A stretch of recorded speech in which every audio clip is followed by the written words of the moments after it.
COVID-19 has impacted everyone. I think there is not a situation that we all remember in recent memory where economies have been brought simply to their knees.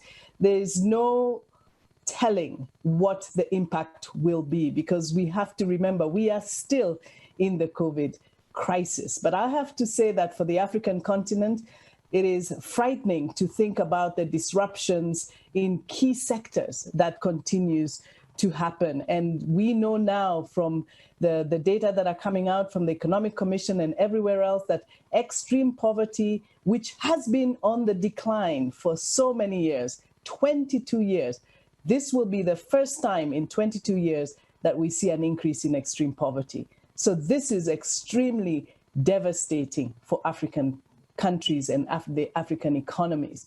This at the time when Africa is urbanizing faster than any sector in any continent in the world, and also the youngest continent in the world, average age 19. And I always want to remember that all of that can be either a great advantage for Africa or a potent recipe for disaster. And I think COVID has just made a lot of things worse. But I'm also inspired by the fact that we know the good news is that restoring landscapes, and what COVID has taught us is that we have got to take care of our natural ecosystems, and we've got to revitalize grasslands and a host of other nature-based solutions that we now know will cushion us. Many knew, but now we are certain.